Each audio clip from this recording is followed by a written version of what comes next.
Hi, I'm Kyria, and we're going to demonstrate press to sit with Deborah Mendoza. This is one of my favorite exercises on the Guillotine Tower because, again, it gives that wonderful, that plumb line feedback with this bar, and it's wonderful spinal articulation. So you can work segments of your spine that are tight, that are hypermobile, in a way that you can't elsewhere. So we'll start actually with no springs on the bar, just to set Deborah up and make sure that she's in the right position. I'm going to ask her to reach her arms overhead. Inhale, lift the arms. Exhale, begin curling forward, placing the heels of the hands on the bar, and it's the spine and the erectors that lengthen the bar up. And so what we're looking for is a vertical line from the pelvis up through the shoulders, and that looks like a good position. So generally the hips are placed right between the upright bars, maybe slightly forward. So from here, we'll go ahead and roll down. So rolling down, and we want to watch that bone by bone placement of the spine and extending back. So again, we wouldn't work with more than 2 yellow springs for this piece of movement, simply because it could be too compressive through the spine.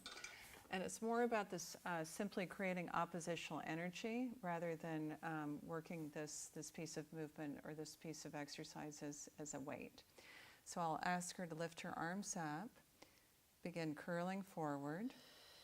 Again, just the heels of the hands on the bar, and a second breath to extend through the spine, lengthening up, and then rolling back, first opening up the hips, reaching the pelvis, and taking as many breaths as she needs to reach back down.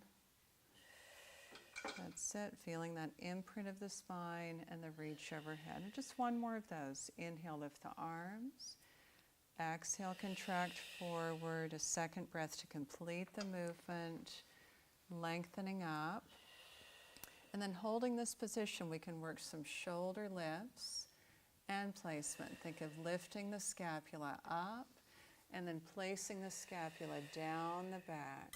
And as a teacher, this is a wonderful place for you to see the scapular movement from behind us, one side leading and down. Last one, lifting up and down, rolling down, opening up the hips first.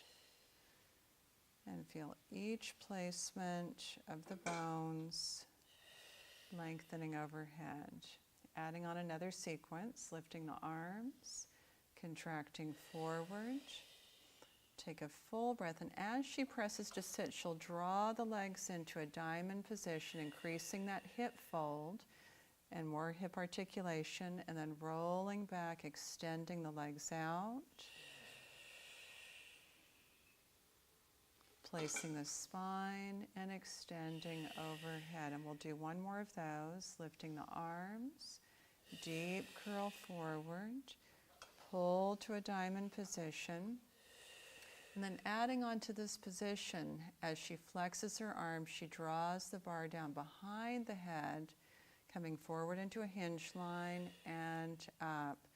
So again, deepening that hip fold, challenging the length through the lumbar spine, and it gives her wonderful even feedback through the upper body, and lengthening up and rolling down, extending the legs out.